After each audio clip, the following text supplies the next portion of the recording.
Welcome back to Bills and Business, the show where we dive deep into the world of policy, politics, with the people who make it all happen. I'm Laura Carr, your host, and today we have two special guests who are working behind the scenes to shape the future of Texas. Joining us together are Stowe and Cristina Masters. Cristina is the Chief of Staff for State Rep Claudia Ordaz of El Paso. She served as a Capitol staffer for 3 sessions and was previously at the Austin City Council. Stowe is Chief of Staff to Senator Angela Paxton of Senate District 8 and is an Austin native, Trinity University grad, active in state government since 2008. She discovered her passion for the legislative process at a state agency. Today we'll explore their unique perspectives from both House and Senate and discuss this upcoming legislative session, gain valuable insights into how advocacy, collaboration work in Texas politics. So grab your coffee, settle in, and get ready for a conversation you don't want to miss. Okay, well, thank you so much for coming on the Bills and Business podcast. I'm so excited to talk to Cristina and Laura here today a little bit more about this legislative session, how they like to be communicated with advocacy groups, lobbyists, all the above. And we've got both parties represented today and both Senate and House chambers. So thank you so much for joining today, ladies. I'm happy to be here with my favorite Laura's. Laura squared, and love squared. Cristina working with her. So Laura squared, I love it. Well, ladies, for those who don't know you, if you want to share just a little bit about your background, how you became Chiefs of Staff in the House and Senate. Yeah, I'll go first. I started my career outside the building, and it was a lot of jobs where I had to ask for help, which being an advocate and working inside the building is really intimidating, and sometimes you don't understand why things happen the way that they do, or why something is going really slowly, or why a meeting just felt really off and unsuccessful. And I kind of got to the point in my career where I said, I want to be on the other side of the desk here, and I want to be providing help. And man, it gave me a completely different perspective of what other people are experiencing coming in and what it's like internally, like what red tape or bureaucracy or politics are delaying sometimes good policies, or sometimes stopping bad policies. And it has given me a totally different perspective. And I've completed 3 sessions in the Capitol. I worked for Representative Donna Howard of Austin, and then I have done 2 sessions with Representative Claudia Ordaz of El Paso. I also got to work on the local government level with an Austin City Council member. So it's been great. I love government service. It's really fulfilling and satisfying to me to be able to help people, and it's a really cool, fun, frustrating place to be. But I love the people that I meet there, and I love being able to be helpful and, help fulfill kind of the ideals of government service, of like the good sides that people reach out to our office for. I love that. great. And Laura, how did you get to the position you're in now? Well, it was several years ago that I was at a state agency, so I've been a long time state employee, and I've worked for different agencies, but got to do the fiscal notes and kind of fell in love with that process and procedures, and wanted to get more involved. And so first worked in government relations in the 84th session, and did 85th as well in an agency. And when Senator Paxton was going to run, I was really excited, and so I got to help some with that campaign. And so I've been working in her office since 2019, and just been really blessed to get to know that district. And we just have some amazing constituents, and just being able to support the senator, like Cristina said, it's very fulfilling, and to kind of be in that position to make sense of it all for those on the outside is just a great feeling, and just to enjoy the people and the process. And y'all are 2 people that I greatly enjoy, and so happy to be able to speak with you today. I love it. Yes, we had a very fun time last session all together, so it's been great having those colleagues. And I know it's this prep time right now. It's, bill filings begun a couple weeks back. And how would you say this time differs from the start of session for you in your office, in your day-to-day? What do those days look like, now, and then in session, how do they change? Sure. So it's been pretty busy this interim. It hasn't felt like we had much of an interim. So we're kind of just all racing to session, trying to get our bill drafts, trying to meet with as many stakeholders as we can, and get our legislation in the best position possible. But we're running out of, there's not enough time in the day to get everything accomplished, to be honest. So the volume is high with meeting requests, and I think that will continue in the session. So just kind of managing and prioritizing kind of the urgent and important is really important. But it'll be, I think, a very fast and furious session. For sure, I bet. Well, I hope it's fast. I hope it's fast too. We've been under the understanding that no matter what leadership we have on the House side, that work is going to begin sooner, which I'm actually really excited about. That it's something, I feel like there's this lag time where you have so much energy and you really want to start being productive. And so I love that we may be starting work a little bit earlier. Somebody's going to be cursing me for saying that. But I'm excited for that. I also have had the same feeling. We were talking about this earlier, that with all the bills that have been filed so far, I think that there's just been a lot more lobby energy and advocacy energy than I've seen in the past at this time. Usually, once we start heading toward Thanksgiving, things are pretty quiet. But I felt that they've really been picking up. People are still asking me for meetings next week, and then next week is Thanksgiving. And I'm glad for that, because I feel like there's a lot of work to do, and I feel the countdown clock coming before session starts. And I want to meet with everybody too. I want to feel like we're in a really good place. And so many people have really great ideas right now, and I'm just feeling so much more energy than last session. I definitely feel like it's shifted a lot. Yeah, I definitely feel the same in my role. Obviously, a lot of my partners are in the lobby world or advocacy world, so when they're working, we're working, and there were a lot of over the weekend meetings that we had, and people are excited and buzzing and busy, and rumors of just even more bills than ever filed this session, so we'll see. What kind of does that typical day look like in session for you, or is there a typical day? Are they all different? I think that's one thing we have in common. No day is the same, in the Capitol and in the different offices, but it's just very it's just very busy. I tell you, when I tried to explain this for folks who've been interviewing, for a role in our office, that's a very standard question that we get asked by them, and I'm like, it depends on the month, it depends on the week, because we have so many deadlines that it means our priorities are shifting all the time. When we think about, for the viewers of your podcast, when is the time to build relationships? It's now, and it's the beginning of January. If you haven't already started, you're behind. And I would say we really start picking up, and we're deep into bills and committee hearings, mid-February.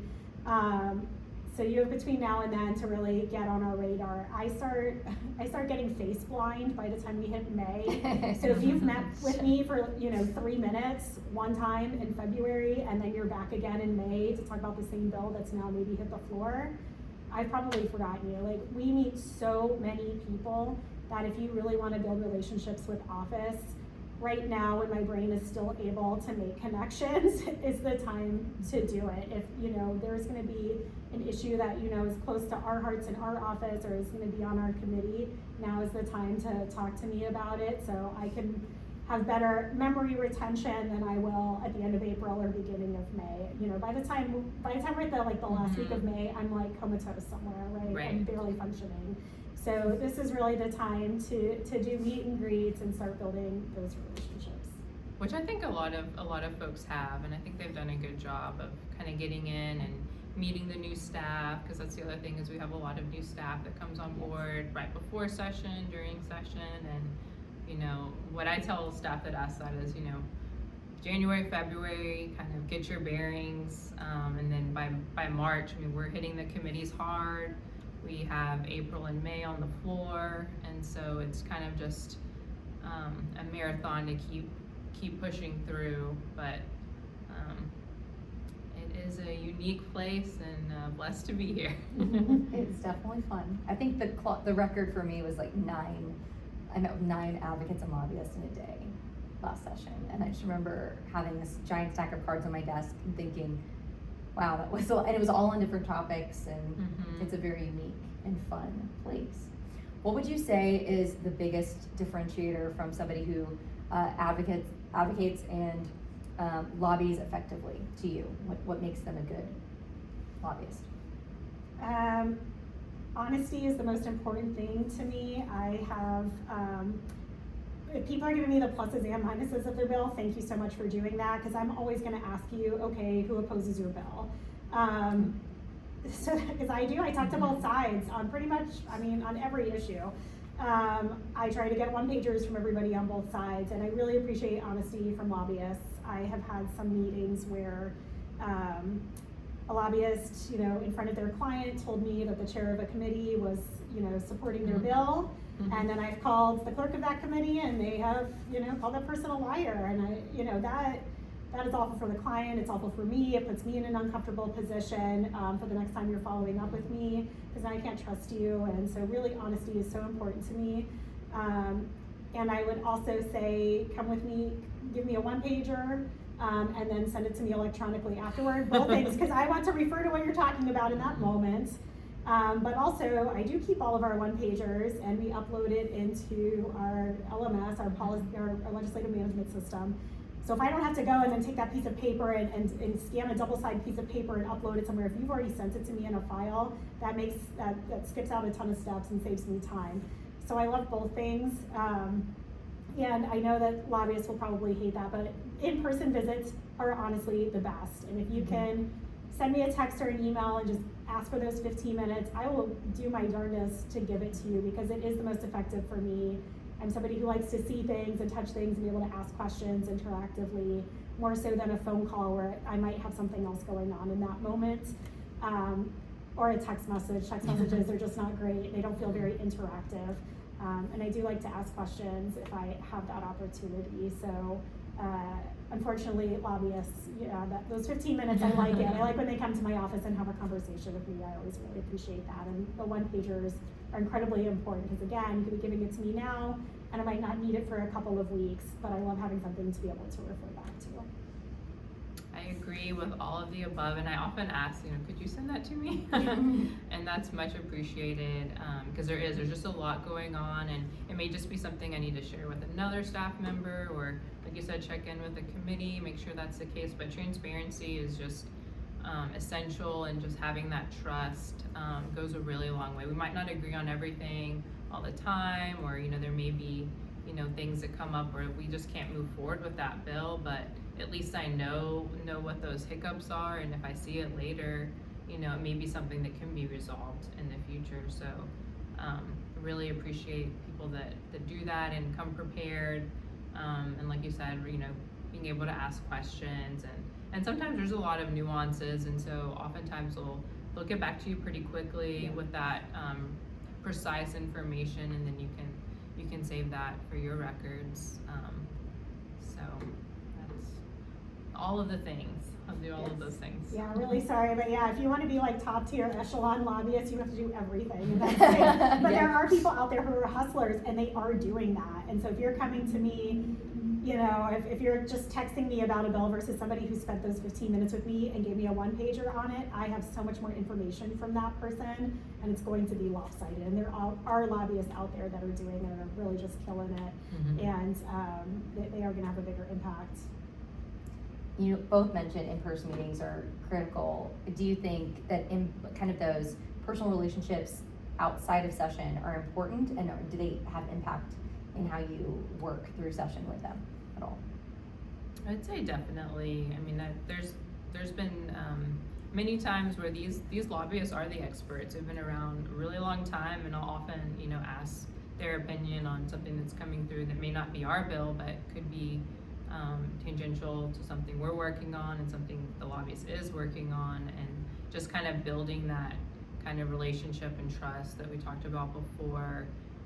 That's who I'm going to ask, right? I'm going to ask somebody that I have a good rapport with, but that I know what they tell me is the truth and nothing but the truth. So that and I will say there's so many, like she was saying, there's so many lobbyists that are just killing it, doing amazing work, and really respect what they do. They don't always get the best raps. So I will say, in Texas anyway, I think we have some very fine lobbyists that are doing great work. Absolutely. I love not only, we kind of have a reciprocal relationship in certain ways. They're coming to us and they're asking for us to talk to our bosses about a bill or to file a bill or whatever it is. But I use lobbyists' expertise and their connections all the time. I will text somebody and say, do you have this person's number, or who's the expert in this area? And it is really nice to already have built a relationship with somebody who is well connected and is happy to help you, happy to send a number over or make an introduction for you, because we're putting ourselves in vulnerable situations too sometimes, and we're having to kind of blindly email people and maybe trying to learn something about an area we don't know a lot about, and so that's also vulnerable. And so when I have got relationships with lobbyists or advocates, I really appreciate the people that I know that I can trust and feel comfortable to help me with the things that I need help with, so I can do my job better as well. For sure. You mentioned communication styles as well. In May, everything is up in the air and crazy time in Texas, but what's your preferred communication method with anybody on the outside trying to contact you during session? Is it email? Is it a text? Is it just flagging you down the hallway? What's an appropriate communication? I prefer email just to kind of set up that in-person meeting, just to make sure that I'm available, to meet with them. If it's urgent, then I always tell people, call me, call or text, but I prefer email to just kind of have that running chain going. But that, I don't know if you feel similarly. I think it kind of just depends on what that communication is, like the urgency of it. Yeah, I think like drop-ins are kind of hard sometimes. Sometimes I've got I'm having a good conversation with somebody and somebody else drops in, and it can get a little bit overwhelming to try to juggle everybody. Our bosses are really on the floor, and lobbyists know that, so it kind of falls to the chiefs a lot to take a lot of meetings. And just sending a quick text to me and asking, can I drop in for 15 minutes? I appreciate that so much. Emails I appreciate if we've had a good conversation and I then get an email summarizing what we just talked about, that is the best. Because I can't remember all the details sometimes, and yes, maybe I only had 15 minutes with you and I got 15 minutes and then another 15 minutes, and it's hard to keep details straight sometimes. So I love a summary email with that beautiful one-pager attached. And I would say even for right now, the things that are the most helpful, I think a general philosophy is to come to us with specific suggestions rather than just complaints. When people come and they say, the foster care system needs to be fixed, I want to know how specifically, what kind of legislation specifically would be really helpful. And so when lobbyists or advocates come prepared, we need a bill that does X, Y, Z, that is so much more effective of a 15-minute meeting than just telling me something is broken. If you're an expert or you're being paid by an expert to represent them, I want really solid ideas, and that is going to make our meeting and our relationship go a lot easier, I think, and be more effective and productive. Very much agree with that. Suggestions are very helpful during session as it gets really busy, and like she said, if they're an expert, then please let us know, and we can also vet that language through our own channels, but yeah, that is very much appreciated. Okay. So you mentioned coming prepared with the documents. How much is too much? Do you want a full bill packet with talking points, a one-pager, an amendment? What is your preferred method of that? Do you want to do that yourself, or would you like a lobbyist to come prepared with all that information? The more the merrier for me. I don't need 50-page spiral-bound reports, and put that, give me that link so I can click on it. We don't need to kill more trees or kill your back, having to backpack all these reports around. I would say a one-pager if you've got suggested language that of an amendment or whatever it is that you'd like. That's wonderful. I've had some lobbyists even be incredibly helpful if they've come and they've pitched a bill to me and they've given me suggested language, all the things. They're like, I will help, write your B&I, for example. Do you need suggested language for that? Do you need assistance with that? Do you have questions with that? And if I can run something by them, it makes me more confident in what I'm doing and what I'm writing to have a second set of eyes. As a chief, I don't always have a second set of eyes. to be able to do all the writing that it is that we're required to do. So the more offers of help and to get something right, I really appreciate. Yeah, I would agree with that. I think more information is helpful. I think for the reports and stuff like that, just kind of having a link, like if you have a PDF that has that ability to just have that link is really helpful. And I think I really appreciate, like, if you're referencing like an old agency report or a survey or study that's helpful in pushing this bill, then having that link, like you said, is really helpful. And I don't need a giant packet, but anything that you give us is time saved, and we can kind of go in and hone in and make sure that it's reflective of how our boss would want it to sound like. But in this instance, more is better. Yeah. Do you think that most lobbyists are cognizant of your boss's priorities and thoughts and factor that in when they're pitching, essentially? To me, I think that they spend a lot of time watching, just like we do, the floor and having a lot of, candid conversations with our bosses, even sometimes where we might not be around. So I think they do have a good sense of, what our bosses are kind of looking at. And I will say that that's a successful pitch, is like when you're kind of aligning it already with her priorities. It's super helpful to have that already done. But yeah, I think that they do, in my opinion. What are your thoughts? Yeah, I had a great meeting the other day with someone who came prepared, and they had printed out, it was a child care issue, and they had printed out district information and impacts of the wait list for child care, for daycare facilities for every member's district. So I had a very specific snapshot of what my boss's district looks like. And I haven't seen a ton of people do that, and when they do that, that's great. I love to have that, and then on the flip side, I want to see the Texas overview. I want both things. I'm so needy. I know. This is helpful. But I'm like, well, I can see a snapshot of what the small problem is, what is also the larger problem. So Sure. I do like both things. But I love when people have done something that is district specific, because if I give my boss something that is Texas whole, she will always ask me, without fail, what's the El Paso perspective on that? Is it disproportional out here? Is it disproportionately high or low? And so I love when people have come prepared, knowing what my boss is going to want to see, which is what's going on in her district. I would say sometimes, for a less effective meeting, and I feel like lobbyists know this, but sometimes they're also rallying, X group day, a certain, if it's childcare day or whatever, and they're bringing in, a group of 10 people, and let's say, which is understandable, somebody has maybe not traveled 9 hours from El Paso, and so they've pulled in some people from Fort Worth or Houston or wherever, and they're hitting up all the members on my committee. Sometimes those folks come in and they just are clueless. They don't know what's going on in El Paso. They can only kind of pitch to me what's happening in their community, and that's fine too.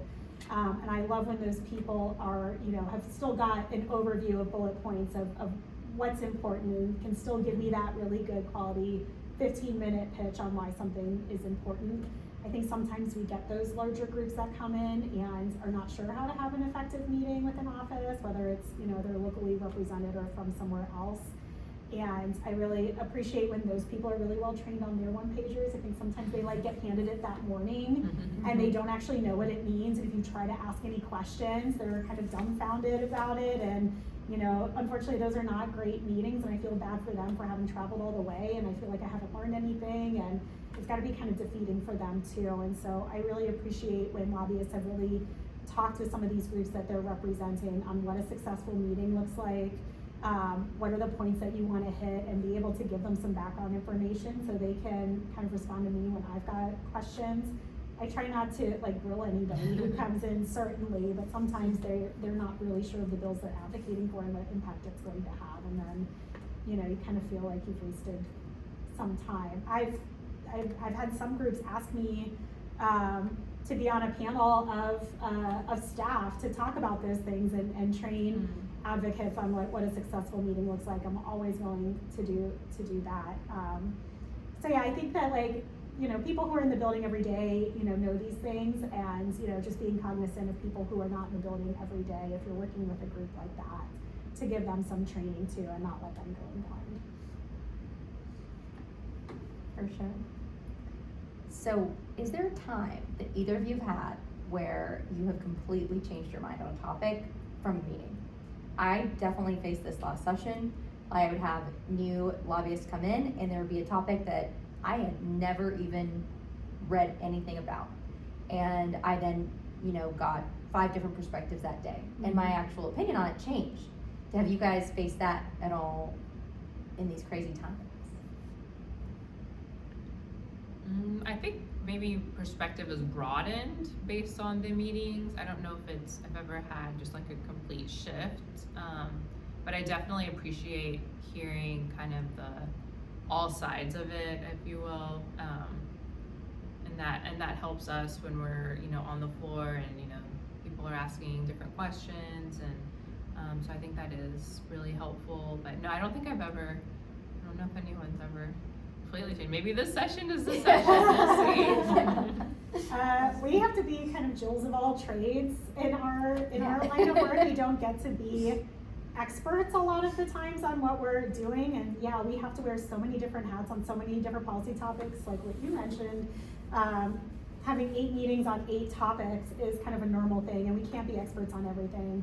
And I've definitely had times where, especially in an area maybe was not as informed about, that I've had somebody come in and give me the perspective, and I said, yeah, that all makes sense, I can understand that.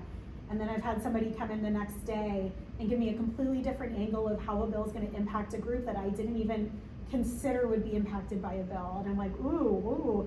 And when I have those kind of moments and I'm not sure what I want to recommend to my boss, I will take those beautiful 1-pagers, I'll put both on there, and I will, kind of call other officers who maybe sat on that committee and were able to have more information than maybe what I got. And I will also recommend to my boss, go talk to this representative who is a subject matter expert. Maybe it's a family law issue or a veterinarian issue. Go talk to that expert who's already on the floor and has dug into this and get their opinion, because I'm a little bit stuck on where to recommend here.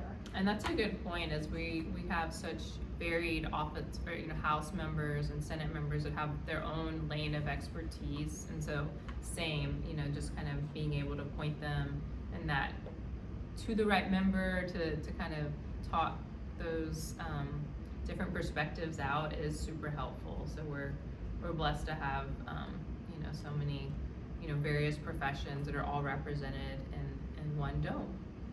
Well, the reason people do it, they want to change your mind, right? A lot of times they want you to continue on the path you're on. Sometimes they want to completely change your mind. So what would you say is the most persuasive tool? Is it data? Is it having that relationship and being a convincing speaker? What do you think is the most convincing and persuasive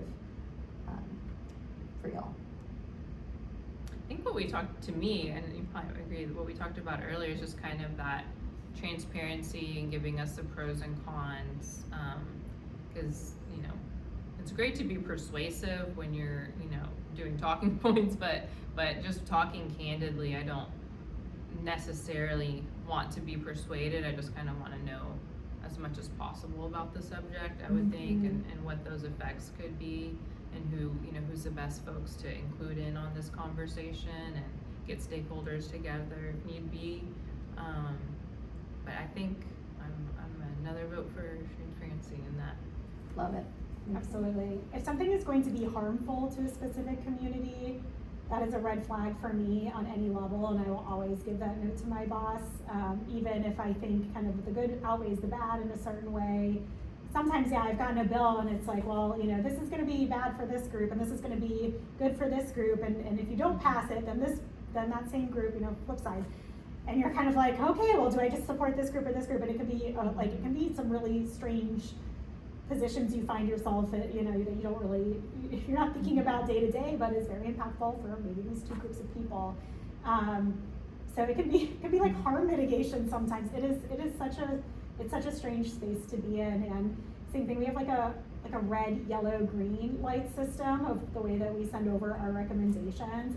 And we got some yellows in there, right? And it's kind of either like a vote your conscience, or, as I said, go talk to this person about it. And I will be honest and put a yellow down if I'm really kind of stuck on something, and I will put my perspective in there for my boss. But it can be tricky, and I don't know then how she makes up her mind at that point. I think she goes and she has a lot of conversations too.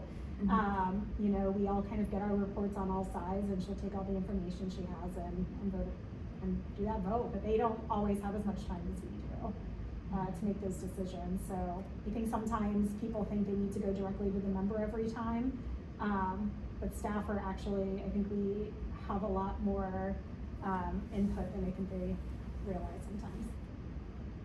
For sure. I think a lot of people on the outside of things sometimes don't realize how bipartisan actually most bills do pass in both chambers and very smoothly through the process and agreed on by both sides. So how does it differ when you're having somebody advocate to you more for a bipartisan type of legislation? Does that change how they communicate with you, do you think? I always look up, one of the things I always look up a committee vote, and I'll see, I mean, as you say, most of the times it passes 8-0 or whatnot through the committee. If I see there's a dissenter or two, I'll go and I'll look up who that is, and I'll ask them why they dissented, if it's something that's not really clear to me. So I'll always check that out. I feel like that's kind of a red flag because it is so common for everything to go through committee really easily. And if I see a dissent, if a staffer can't tell me why, I'll look up on the witness list who is opposed to something and reach out to them, because we do have so many bipartisan bills. Yeah, I think that's one of the beautiful things about the Texas legislature is there are so many bills that go across with support on all sides, and it really honestly makes things move more quickly. I think the bills that just build a lot of pushing the ball in the right direction and that we kind of all agree on is really key. I don't know if I've noticed them approach it completely different. I do think sometimes they will say like, oh, this person voted against it because of blah blah blah. And so I mean that's helpful, right? It's helpful to know a little more background, and there's just, as we talked about, there's limited time. So I think important thing that that lobbyists do bring is kind of they talk to more offices than I will ever have time to talk to. Yeah. So I appreciate kind of getting that feedback on, oh, I talked to this office and they had these concerns, or they were really excited about this bill, and so that's helpful to know. And it could be bipartisan that they're telling me a different party's office or not, but either way I find it really helpful. Lori brought up such a good point of how much more mobile lobbyists are than we are. We are stuck behind our desks or sitting at a meeting table so much, and when they are able to more kind of freely move about the building than we are, it can be a huge asset for us to help sell the bill that they asked us to, that they asked for help with or whatnot, for them to be able to gauge from other offices. Did you know that this office is really, feeling out childcare this session? Their boss has gotten really into it, had a really great tour of a daycare, and really wants to get involved and wants to help. And you're like, wow, that information is really helpful. I feel like right now we get to move around a lot, and we get to meet and talk to a lot of people, but I feel so stuck and glued to my office during session more than I would like to be. And so it's really nice when lobbyists can kind of help share information and make connections for us. Any final words of advice to lobbyists out there to make sure they retain, credibility and trust and any of that? I heard somebody asked an interesting question in a group I was in the other day. It was the reverse. We were talking to lobbyists about how to better engage with us and how we can engage with them better.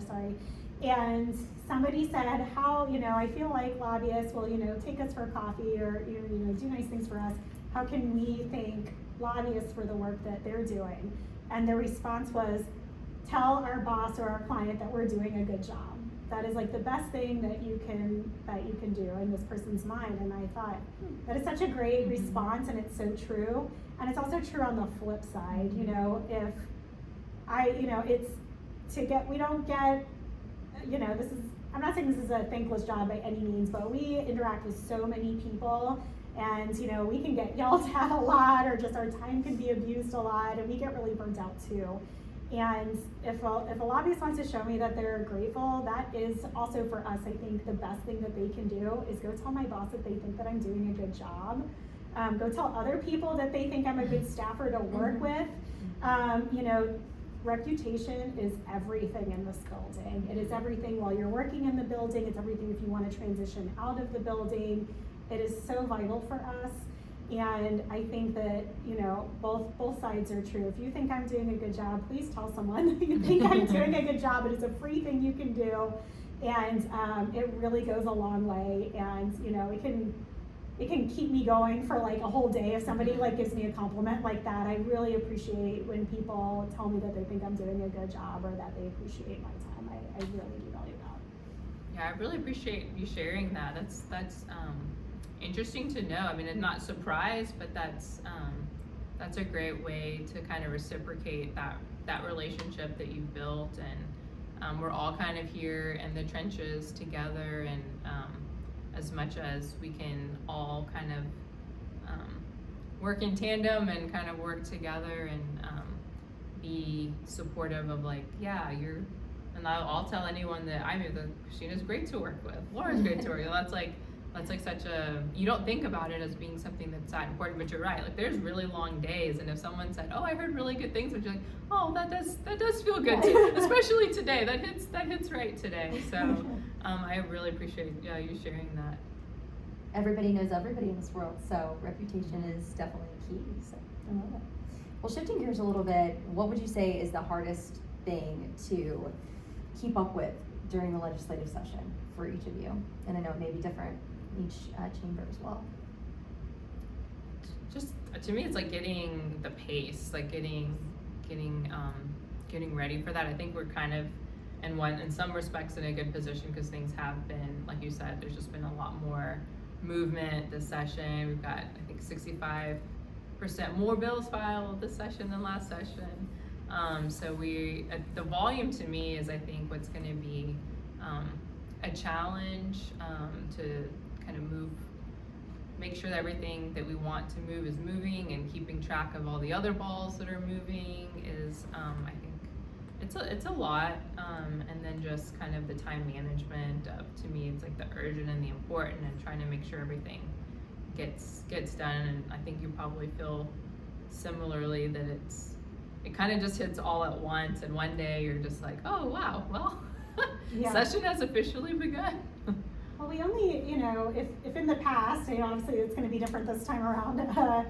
If we filed around 7,000 bills-ish, during session, we passed 1,200-ish, and all those numbers are going to be totally different. I expect this session, but it gets overwhelming. Like the volume, the breadth and depth of some of these bills is a lot. We have some incredibly important bills, like public education, finance, HB3 of a few sessions ago. I think about these huge omnibus bills that are so detailed and there's so much information in it, versus, some of these other smaller bills, and they're all hitting the floor and sometimes the same day, and it can be very overwhelming to keep pace with the number of bills that are hitting the floor that are important, and everybody, they all start hitting their deadlines too.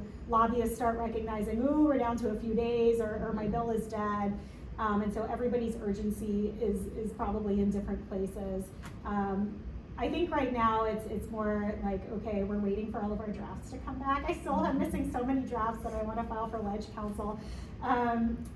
And I think it just, once the mountain and the fire hose of bills starts coming through, and the things that are so urgent and important to other people sometimes are a little more back brain for me in moments, and I feel bad when I can't be 100% present for a meeting when I've got a million other things going on. And so that always is a guilty point for me when those moments happen. Okay, ladies, a couple last thoughts here. What are your biggest challenges that you're seeing for yourselves in your offices coming up this session? I think, as we said, 10 times, the number of bills, I think, are going to be a lot to pull through. I would also say, there's I wish there was a little more clarity from leadership about, a little more direction of what we're going to be doing. I think we have some larger issues that we can expect coming down the pipeline, but there's still kind of a lot of uncertainty, at least from where I'm sitting. So it's kind of hard to know. I kind of never think that any two sessions are the same, and any predictions that people have had, I think, have always been wrong, especially my own predictions, so I've stopped doing that. And every session has a little bit of a different challenge, a little bit of a different flavor to it. So it's kind of hard to know exactly what to expect. Expect the unexpected. That's exactly what I was gonna say. It's like, that's kind of the, if there was a motto for for sessions and for what to, as soon as you think you know what's gonna happen, it will change. So yeah, I think that, like you said, the biggest challenge is just kind of keeping up with such a heavy volume, and just, there's so many big issues and needs to be met in Texas. We're so blessed with a lot of great natural resources and amazing talent and professionals here, but there's definitely some gaps that have been brought to light. So tackling all the interim hearings was a challenge in the Senate, and I mean, we're just kind of concluding those, and those reports will go out, but there's just a lot to get done. So I think just kind of managing our time, because we are constrained to that 140 days. So I think time constraints will be a challenge. Absolutely. Any pieces of advice to anybody looking to get in a position like yours? There are some real hustlers that I have seen in my time. There have been folks who have printed out their resumes and essentially gone door to door. Mm-hmm. And I've been in offices that have hired that person, because you get to meet them immediately face to face, and they're out there hustling, and I love that. Even one of the people that I hired was a nanny for somebody who worked in the building, and said you should go door to door, and that's what she did as well, and that's how she ended up finding her way into the building. And so we kind of love those unexpected touches. And if somebody, I think a lot of positions are getting filled right now, unfortunately. So if you're thinking about working here in January, either, on an internship level or a more traditional level, get out there immediately, because I think a lot of offices are filling up. Reach out to a freshman office. They don't swear in until January 14th, and they don't get their budgets till then. And so they're kind of the last ones on the hook to hire, and there's a lot of freshmen this year, so I think starting with their offices is also probably a really good bet. And send them my way too. We're gonna be hiring a bunch in session, because I'll be in there probably asking to take a nap on your couch at some point. So yeah, definitely send them my way if there's any really promising individuals who are interested in being in the Capitol.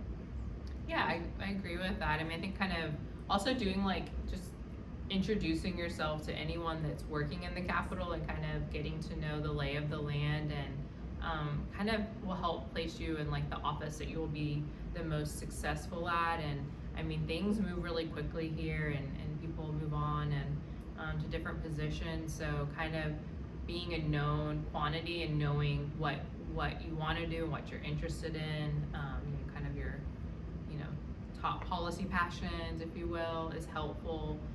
That folks can kind of refer to, can refer to you when those openings arrive. And like you said, January is a big date, and just getting your resume circulating early is super helpful.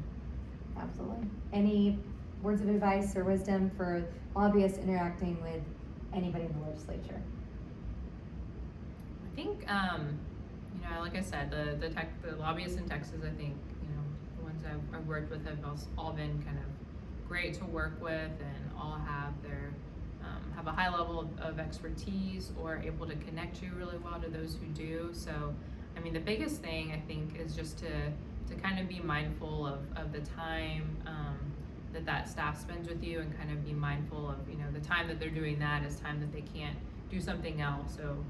And I know many of them are, but just to be respectful of time and kind of our own constraints. And we all have, only 24 hours in a day, so we're all doing our best. And so I think that's good to just keep in mind as the session keeps on rolling. So We also, as I kind of started off talking about, sometimes you don't understand until you're in the building why things take as long as they do, and we're also feeling the same time crunches they are.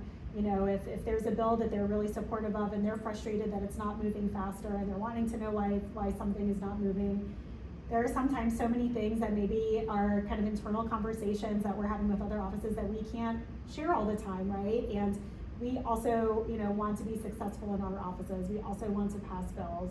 We also have a lot of other things that we want to get done during sessions and lots of meetings, constituent meetings. We're also doing casework. We're doing so many things during session. And so, yeah, I think sometimes people can feel frustrated when they don't know what it is in the building. And even some folks are maybe in the building 30 years ago, and things have changed a lot, and our time demands have changed, and the urgency of which people feel things have definitely changed a lot in a society that wants immediacy.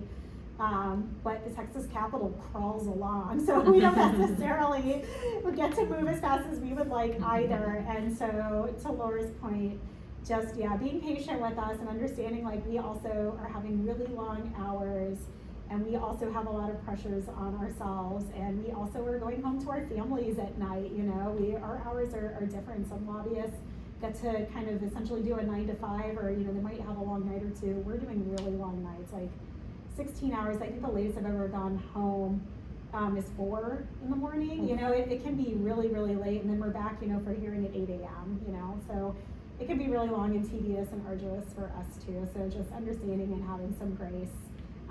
If we're being a bit snippy one day or tired one day or whatever, you know, mood disorders we're going through, once we hit May, it's just, we appreciate people's grace and understanding. Well, you got me beat on the time. I think 2:30 was the latest I stayed, and I'd fallen asleep on my desk a little bit before that. My boss thought I was home already. She actually didn't realize I was still there, and I was like, no, I'm waiting for you guys to finish, you know? It's like, No. It can be, it's a lot. It's not just the members sitting on the floor, you know, we're sitting in our offices too, and yeah, it can get really long. Well, hoping for the best session for both of you and rest in June. Any last thoughts before we wrap up? It's been a really great conversation.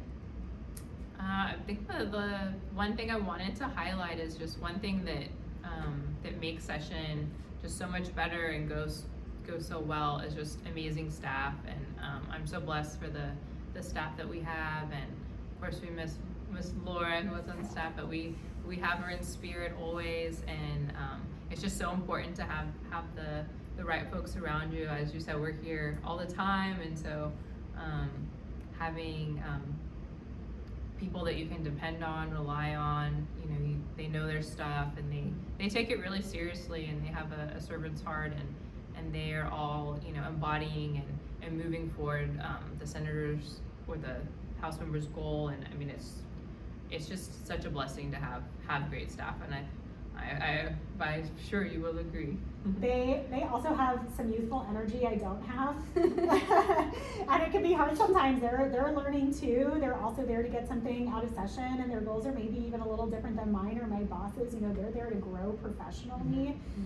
There's a lot of people are there for the first time, and you know, sometimes when you see how the sausage is made, it can be kind of soul crushing, and so we're all there to be supportive of each other. Some people, like, they, you know, you see them come, they do a session, they don't come back, and they learn that about themselves. Other people stay and stay and stay, and it's really wonderful when you see folks that have caught the bug. And yes, we would be absolutely nothing without our staff. They keep me sane and protected, and they keep my boss sane and protected. And I mean, our building would absolutely not be able to function without all of the people sitting in the actual offices day in and day out. Definitely grateful for that. And it's, I think also, we kind of touched upon, you know, the bipartisan nature of our bills. We've got a lot, people are friends in this building, right? Like, staff talk to each other. I swear, if staff were actually, you know, taking all the votes and doing things, we would get so much more done. We would have really great bills, really great policy. We are so bipartisan in our friendships, and you know, I think people think that we're a lot more siloed as offices than we actually are. We all do communicate with each other and talk with each other and enjoy each other's company. And so I'm definitely really fortunate to be able to know my Laura's and all these other really wonderful people that I think sometimes people don't recognize that we all do know each other and we all are friends and we love to work together. I love an excuse to work with any other office that I can, and so just really grateful for all the people that I have met along the way and look forward to meeting. Well, thanks for such a fun discussion today, ladies. And I know a lot of people see you in the building during session, and I'm really grateful to have you. So thanks for coming on Bills and Business. Thanks for having us. Thanks for tuning in. Yes, make sure to subscribe for more insights like this. Thanks, everyone.